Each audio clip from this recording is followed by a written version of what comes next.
Olá, muito boa tarde para você, ligadinho aí na TV Século XXI, em toda a rede Século XXI. Estamos no ar com o programa Brasil Cristão, ainda em clima de estreia, né, Fernando? Com certeza. Cumprimento aqui. Aqui, opa! Começamos. Uma alegria estarmos juntos hoje. Vamos falar, Drica, de um tema central para a nossa fé. Sim. Central. Jesus ressuscitou. Será? Eis a questão. Você crê na ressurreição? Crê na ressurreição? Existem motivos, Drica, Para Adão, não crer, para crer na ressurreição? Exatamente. E é Hoje nós vamos dar, né, Fernando? Sobre isso nós vamos falar hoje. Sobre isso nós vamos falar. Quantos motivos? 10. Completa aqui que eu tô com a mão ocupada. 10 motivos para você acreditar na ressurreição de nosso Senhor Jesus Cristo, hoje aqui no programa Brasil Cristão. E aí você já pode começar participando conosco. Já liga agora, 19 3871 9620. Vamos deixar o nosso telefone lá no call center tocando sem parar. Envie seu comentário, sua dúvida. Se você quer saber algo sobre a ressurreição de Cristo e ninguém nunca conseguiu te responder, você guarda isso aí dentro de você. Hoje é o dia de você tirar as suas dúvidas. Por quê? Porque tudo começa com a ressurreição de nosso Senhor Jesus Cristo, né? A nossa fé. Então, você não deixe de participar conosco. 19 3871 9620. Estamos esperando a sua participação, comentário, pergunta, dúvida, o que você quiser, né, Fernando? Exatamente. Tem muita coisa que é falada por aí a respeito de Jesus que desafia a fé de 2000 anos da igreja. E nós queremos então responder isso hoje. Paulo, o apóstolo São Paulo, escreveu aos Coríntios e disse que se Cristo não ressuscitou, vã é a nossa fé, vã é a nossa pregação e nós somos dignos de pena. Então, vamos falar a respeito disso e agora nós queremos mostrar para você um trecho do Evangelho que está em João, no capítulo 20, dos versículos 1 a 9. Assiste conosco.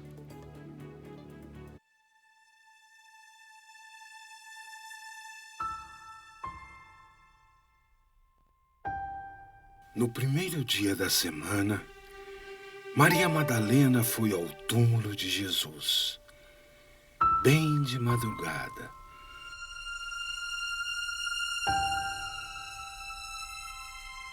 Quando ainda estava escuro.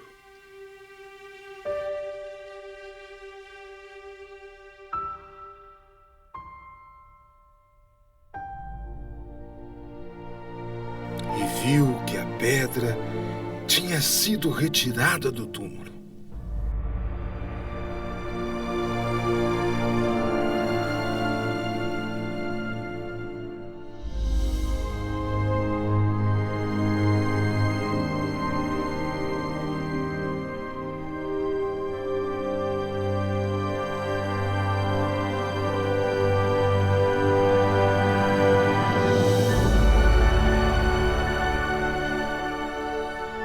Saiu correndo e foi encontrar Simão Pedro e o outro discípulo, aquele que Jesus amava.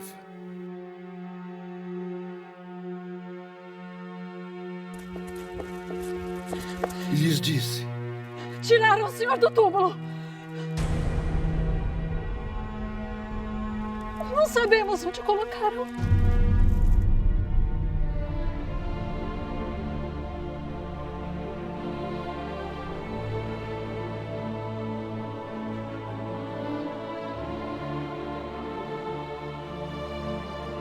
Saíram então Pedro e o outro discípulo e foram ao túmulo.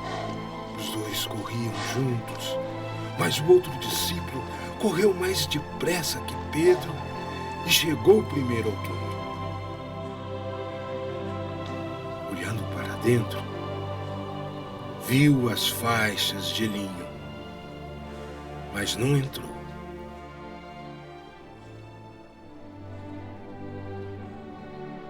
Chegou então Pedro, que vinha correndo atrás, e entrou no túmulo.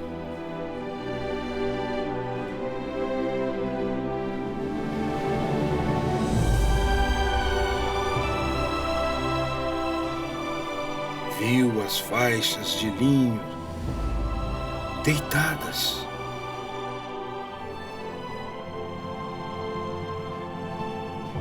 e o pano que tinha estado sobre a cabeça de Jesus.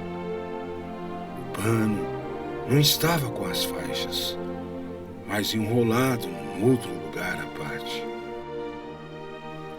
Então também entrou o outro discípulo que tinha chegado primeiro ao túmulo. Ele viu e acreditou.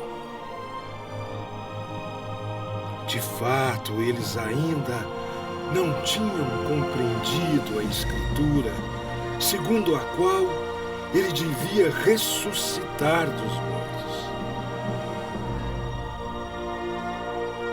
Os discípulos, então, voltaram para suas casas.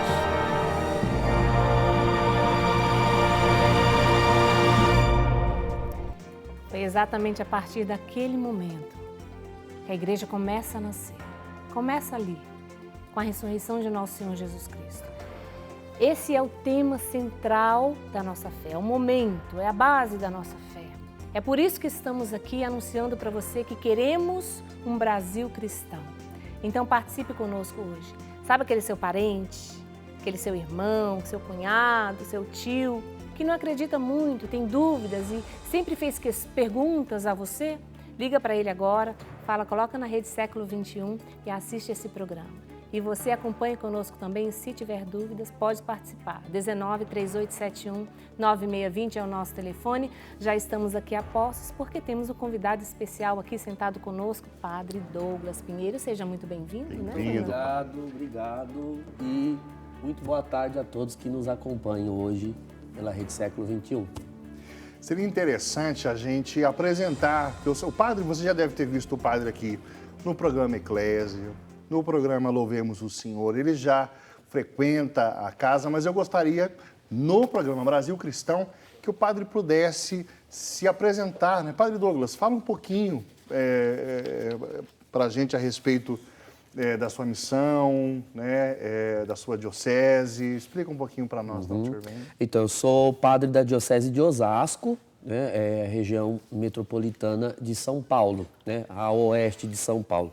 Sou padre há 8 anos, padre novo relativamente. Pela misericórdia de Deus, já estou aí na 3ª paróquia como padre. Fiquei 1 ano em Osasco mesmo, que é a minha cidade natal. Depois fiquei quase 5 anos em Vargem Grande Paulista e atualmente sou pároco da paróquia de Nossa Senhora de Fátima, em Jandira.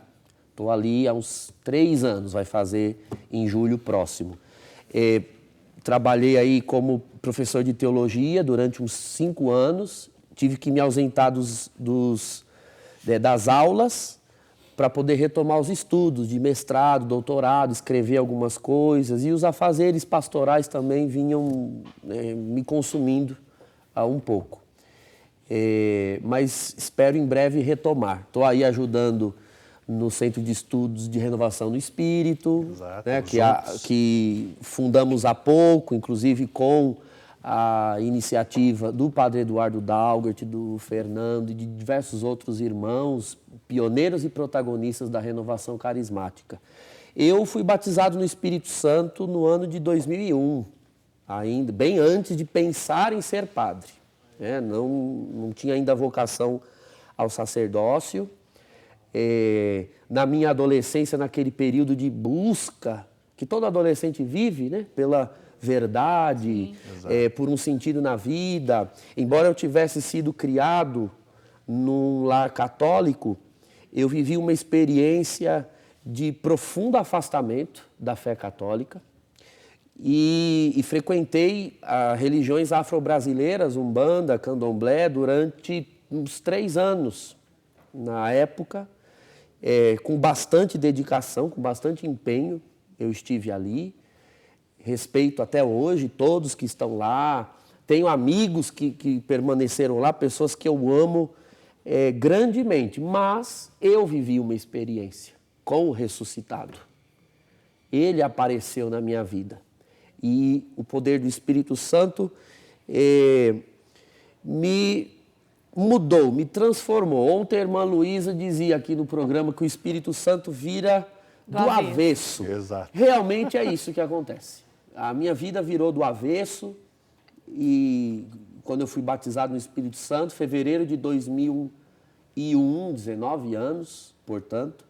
Desde então, eu comecei na renovação carismática, na época, como jovem, grupos de jovem, e depois fui adentrando e me aperfeiçoando em diversos outros ministérios, principalmente música, né? Eu sou músico desde os 7 anos, e as orações de cura e libertação. Essa sempre foi a área de maior dedicação do meu ministério pessoal. Depois, no ministério sacerdotal, quando o Senhor me chamou para ele, eu procurei aglutinar, não é somar uma coisa a outra, porque no reino de Deus os dons não se opõem, se completam.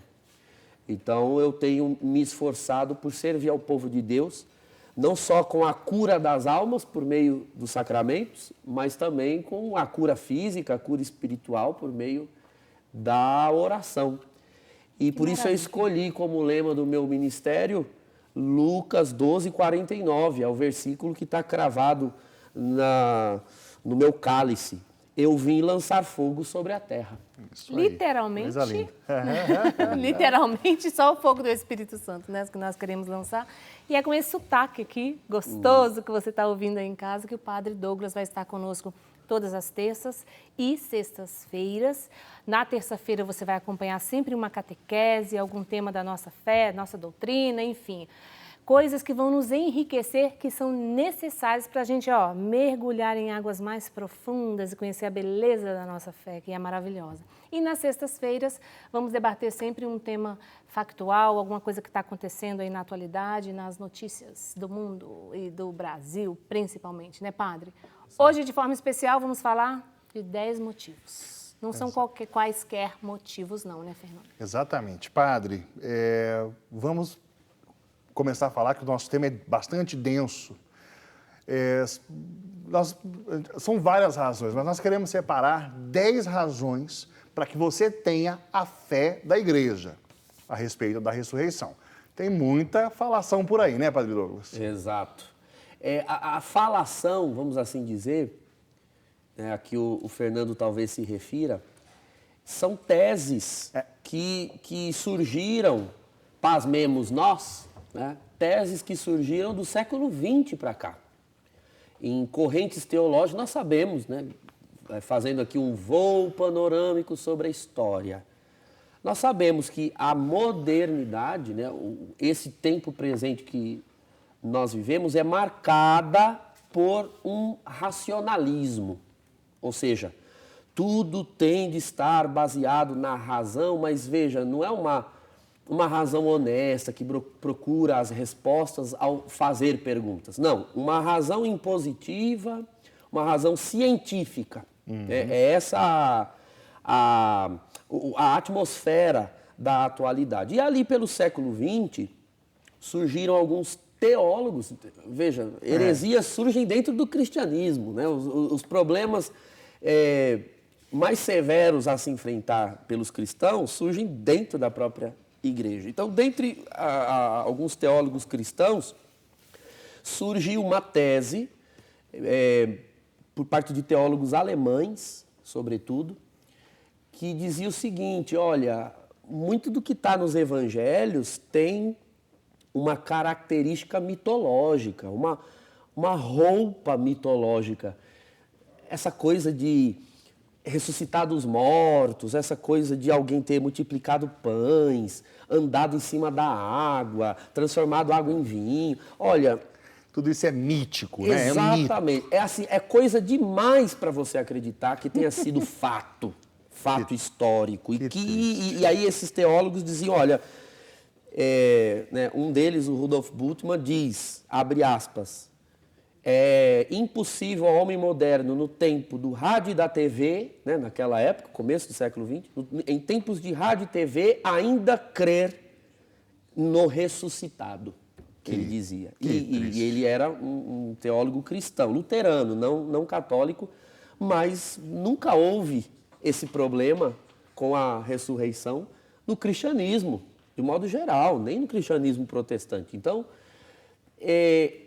tem toda uma estratégia que ele usa para desmontar os evangelhos, e ele realmente faz isso. Há um livro dele chamado A Desmitologização dos Evangelhos. Olha só que nesse título já está uma afirmação de que os evangelhos são mitos. É mito. Exatamente. Então, não foi um teólogo assim, honesto ao ponto de perguntar, será que são mitos? Se forem, vamos desmitologizar? Não, ele já parte do princípio de que são mitos e de que, portanto, a gente precisa desconstruir aquilo. E ele diz, concluindo aqui de onde vem essas teses contra a ressurreição, ele diz que tudo que está nos evangelhos nada mais são do que criações, confecções, redações das primeiras comunidades.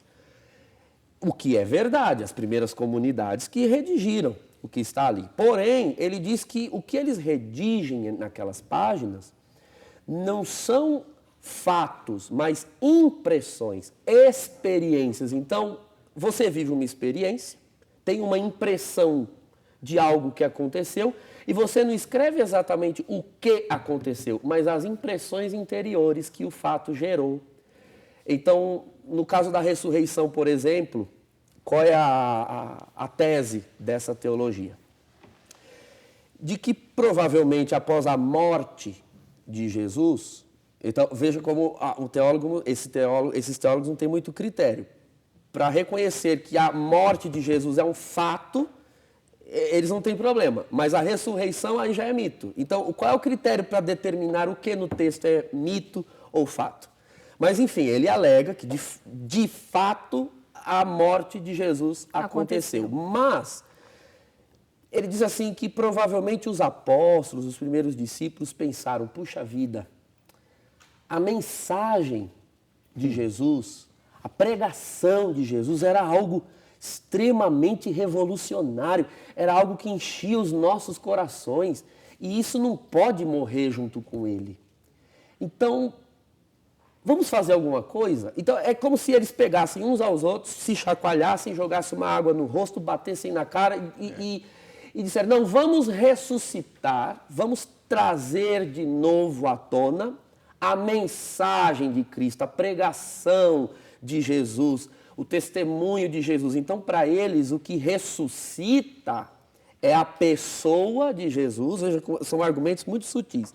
A pessoa de Jesus ressuscitou? Sim, mas ressuscitou dentro dos apóstolos, na mente, no coração. Não que o cadáver tenha saído do túmulo. Então, eles ressuscitaram a pregação, ressuscitaram o reino. E ele chega a dizer o seguinte, esses teólogos, se hoje, em algum lugar na Palestina, fazendo escavações arqueológicas, encontrasse o corpo de Jesus, que isso não faria diferença, que em nada mudaria a nossa fé e que eu continuaria sendo cristão. Olha, que absurdo. Eu ouso lhe dizer, terminando aqui esse argumento, eu disse há pouco que eu já fui do candomblé, lá no passado. Se Jesus não ressuscitou, eu volto para lá. Porque não vale a pena ser cristão. Ou Jesus ressuscitou, ele era louquinho da cabeça. Exatamente. Não é? Ou ele era um louco varrido, ou ele ressuscitou e tudo isso que a gente vive é verdade. Agora, padre, dentro disso que o senhor colocou aí, a pessoa que não faz a experiência com o Cristo, ela corre um sério risco de acreditar, porque é muito bem arquitetado, né? Exato. Olha, nesse primeiro bloco a gente problematizou aqui, nós trouxemos aqui erros, que surgiram dentro do próprio cristianismo, como o padre Douglas vinha falando para nós, erros a respeito da ressurreição. Então não é um tema simples.